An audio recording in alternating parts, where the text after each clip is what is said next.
아주 깔끔하게 책도 아주 깔끔하게 잘 쓰시고요. 강의도 아주 깔끔하게 잘 해주셔서 이 뒤이야기의 만남이라는 게 뭐 세 가지 의미 아주 잘 표현된 것 같습니다. 잘 뭐 이렇게 책 읽으신 분들 중에 또 질문이 있으신 분들도 있겠고요.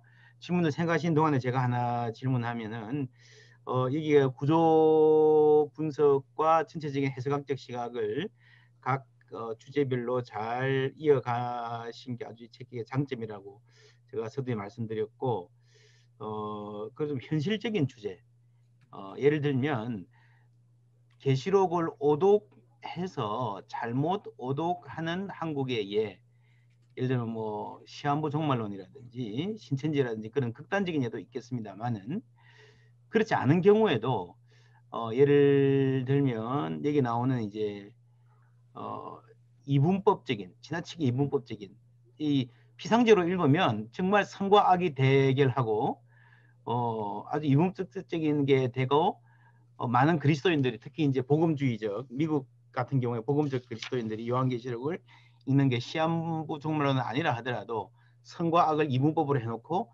우리는 선이고 저쪽은 악이다. 그리고 그 악을 깨부수는 게 깨부셔서 승리 아주 철저하게 그 무력으로 응징해서 완전히 박살내는 그런 그리스도의 모습. 이 어떻게 보면 승리주의이기도 하고 폭력적으로 비칠 수 있는 뭐 피가 낭자하는 그래서 피를 먹으면 승리 이런 이미지가 많은데 이 부분에 대해서도 또 심혈을 기울여서 잘 설명하신 것 같아요. 헐리우드 영화 이야기도 좀 나오고 그 이야기 조금 설명해 주시면 도움이 될 것 같습니다. 네네. 계시록은 아주 선명한 그 선악의 이분법에 의해 쓰여진 책입니다. 계시록에는요, 회개하는 사람들이 하나도 등장하지 않습니다. 네. 계시록이 그리고 있는 상황, 일단 종말 심판이 시작되고 나면 그 다음부터는 구원받을 사람과 심판받을 사람이 정확히 둘로 나눠서 배를 갈아타는 일이 벌어지지 않아요. 계시록에서 회개를 암시하는 듯한 내용이 단 한 번 나옵니다. 삽입부에 나오는데요. 삽입부는 독자들의 현실을 바탕으로 한 거예요. 종말 사건이 아니라. 현실에, 그러니까 2, 3장에서도 회개하라 계속 이야기하고 삽입부에서도 회개하라고 이야기하거든요. 독자들의 현실에서는 회개가 가능한데 일단 종말 시나리오가 시작되고 나면 그 다음부터는 회개하는 사람 아무도 없어요. 철저한 이분법에 토대에서 쓰여져 있기 때문에 이거를 문법적으로 오늘 현실에 그대로 적용하게 되면 아주 위험한 계시록이 아주 위험한 책이 될 수 있죠. 그런 점에서 그것을 분명히 인식하고 읽어야 한다. 오늘날 현실에는 그런 이분법이 성립할 수가 없죠. 만약 그런 이분법이 성립한다면 구원받을 사람이 누가 있겠습니까? 오늘날은 여전히 계속해서 악을 반복하는 사람들에게 구원의 기회를 열어주시고 있는 그건데 묵시문학은 물론 묵시문학에 따라서 다릅니다만 때가 되면 더 이상 나눌 수 없는 때가 정의와 불의가 분명히 나눌 때가 온다. 이게 이제 묵시문학들이 담겨있는 강력한 메시지거든요. 그래서 그거를 염두에 두고 읽어야 한다. 계시록의 상황을 오늘 현실에 그대로 적용하면 안 된다. 이게 이제 우리가 해석학적으로 분명히 견지해야 할 그런 원칙이라고 말을 할 수가 있겠고요. 계시록을 자세히 읽어보면 폭력에 대한 묘사가 매우 유보적입니다. 굉장히 폭력적인 것처럼 느껴져요. 처음에 읽으면. 그런데 계시록에 사용되는 대부분의 폭력은 사탄의 세력을 증벌하는 거예요. 계시록의 심판의 많은 부분은요. 심판의 수행자가 사탄이에요. 사탄이 자기들끼리 싸우고 있는 거예요. 거기에 폭력적인 장면들이 많이 등장하고 예수님이 폭력의 주체가로 나오는 장면들이 있는데 그 장면들은 전부 다 비유적으로 서술되어 있습니다. 진노의 포도주 틀을 밟는다든지 예수님이 칼을 들고 등장하시는데 입에서 칼이 나오는 거죠. 말씀의 칼을 말하는 거죠. 전부 다 비유적으로 서술되어 있고 반면에 예수님은 어떻게 이기시느냐. 죽임당하신 어린 양이 이기셨도다. 이게 요한복음의 중심 메시지 가운데 하나죠. 죽임당하신 어린 양이 이기셨도다. 성도들이 짐승과 싸워서 이깁니다. 13장에 보면 짐승 경배, 그다음 짐승에 의해서 순교하는 성도들의 모습이 서술된 다음에 14장, 15장에 보면 짐승과 싸워서 이긴 성도들의 모습이 서술되었는데요. 짐승과 싸워서 이겼다는 말은 무슨 뜻이냐면 순교했다는 뜻이에요. 순교함으로 이기는 거죠. 예수님의 십자가, 그 방법을 그대로 사용하는, 이렇게 되어 있습니다. 그러나 폭력적인 장면이 아예 없지는 않아요. 아예 없지는 않은데 저는 그것을 이해하기로 일단 폭력의 정의가 시대마다 다르다는 거. 예를 들어서 부모가 자녀를 때리는 것을 과거에는 체벌이라고 생각했는데 요즘에는 가정폭력이라고 보지 않습니까? 그리고 문화권에 따라서는 두 사이에서 혼선을 일으키고 있는 거고요. 우리도 그 중간 단계에 있다고 생각이 되고요. 이런 식으로 폭력의 정의가 시대마다 다르기 때문에 완전한 비폭력을 그린다는 거, 이거 문화적인 문제이기도 하고, 그 다음에 우리의 언어가 인간의 언어로 심판을 묘사하는데 폭력을 빼놓고 심판을 묘사하는 것이 과연 가능하냐? 불가능한 거죠. 언어의 한계로 인한 것이다. 저는 이렇게 생각을 하고요. 폭력에 대해서 그럼에도 불구하고 요한계시록은 굉장히 유보적이라는 거예요. 그렇게 이분법적인데 우리 영화 장면 같은 데 보면 일단 폭력을 정당화하기 위해서 거기에 나오는 악역을 진짜 나쁜 놈으로 만들잖아요. 하도 나쁜 짓을 많이 하니까 나중에는 모든 시청자들이 저놈은 죽여야 해 하는 동의를 얻은 다음에 그 다음에 죽도록 때리잖아요. 그것보다 더 이분법적인 선과 악이 뚜렷이 대립되는 것이 요한계시록인데 그렇다면 폭력에 대한 정당화가 가장 선명하게 세워질 수 있는 책인데 그럼에도 불구하고 요한계시록이 폭력에 대해서 유보적이라는 겁니다. 그러니까 이것은 요한계시록이 결코 폭력을 정당화하지 않는다 하는 것을 보여주는 일면이 아니겠느냐, 이렇게 말할 수 있겠습니다. 묵시문학 치고는 아주 착한 책이다. 이렇게. 그렇게 예. 제가 두 가지 질문 드리고 다른 질문을 좀 받으면 좋겠어요. 첫 번째 제 느낌은요. 결국 이 요한계시록에 관한 보편성이라고 하는 게 오늘 우리에게 해당할 수 있는 보편적인 교훈도 되겠지만 신약의 여타 다른 책과의 공유되는 메시지라는 면에서 보편성을 출발라고 하는 것은 신약의 다른 메시지, 바울 신학이나 다른 복음서의 신학과 크게 다르지 않은 중심을 잡고 있는데 장르가 묵시문학이었고 그 장르는 장르의 선택은 아무래도 시청자들의 삶의 정황에서 선택된 면이 많을 것이다 라는 생각이 들고 거기서 하나가 결국 예수님의 초림과 재림 두 개를 보면 의외로 요한계시록에서도 신약의 다른 성경과의 그 공통점이나 예수님의 초림의 중요성, 예수님이 오셔서 사역하시고 하나님 나라 선포하시고 십자가에 달려 돌아가셔서 죽으시고 부활하신 그 초림의 사역의 중요성을 재림보다 훨씬 더 강조한다고 볼 수 있지 않을까. 그래서 일관된 이미지가 죽임 당하신 어린 양이라는 이미지가 끝까지 부활 성천한 이후에도 심판주도 죽임 당하신 어린 양이다 라고 하는 그런 이미지가 남아있지 않은가 하는 게 첫 번째 질문이고요.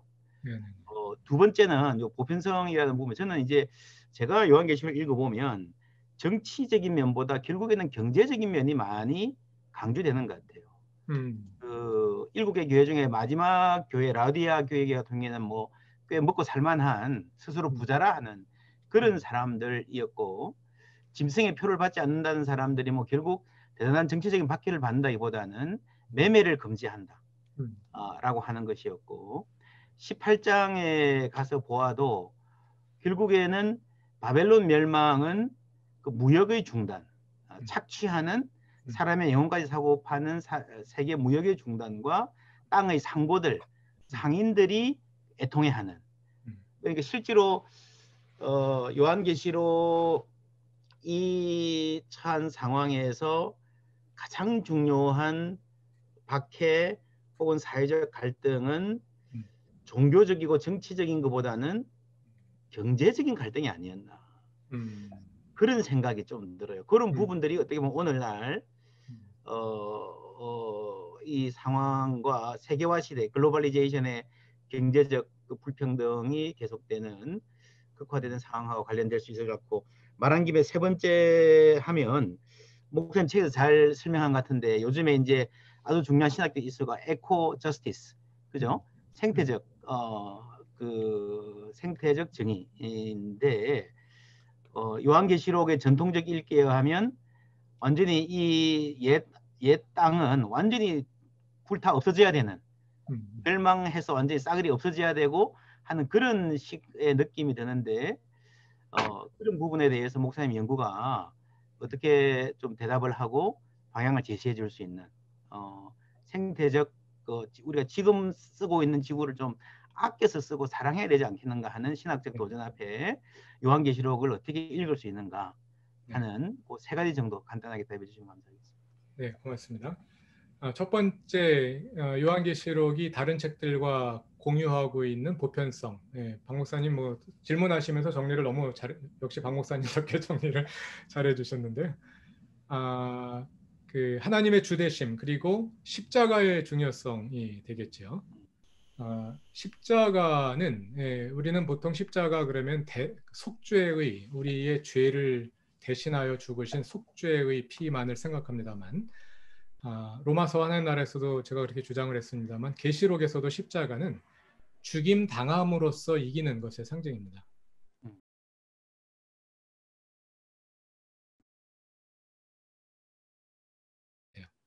얼핏 보면 공관복음에서는 원수도 사랑하라 하고 말씀하신 예수님이 계시록에서는 칼을 물고 나타나시니까 너무 대조적인 모습이라고 보일 수 있는데, 아까 박 목사님이 잘 말씀해 주신 것처럼 그것이 묵시문학이라는 장르의 특징 때문에 그런 것이고, 역시 거기에 담겨져 있는 메시지도 예수님은 죽임 당함으로써 이기신다, 죽임 당하신 어린 양이 이기신다 하는 점에서 같은 메시지를 담고 있다는 거고요. 초림의 중요성을 재림보다 중시하는 것은 아닐까 이렇게 말씀하셨는데, 아까 그렇게 본 계기가 근거가 뭐였었죠? 죽임 당하신 어린 네. 양이라고 하는 이미지가 끝까지 나오고. 네. 맞다. 예, 그 이미지 왜 죽임 당하신 어린 양이 나오냐? 예를 들자면은 예. 그 사도행전 계시록 5장에 보면 죽임 당하신 어린 양이 등장하는데, 그 죽임 당하신이라는 말이 현재 완료로 사용되거든요. 현재 완료는 과거에 이루어진 사건이 현재까지 이어지고 있다는 그런 경우에 사용하는 것이 현재 완료 시제인데, 그럼 예수님이 지금도 죽어 계시다는 거죠. 그럼 이건 우리가 알고 있는 사실에 어긋나잖아요. 예수님은 부활하셨는데 왜 어린 양이 아직도 죽어 계시느냐?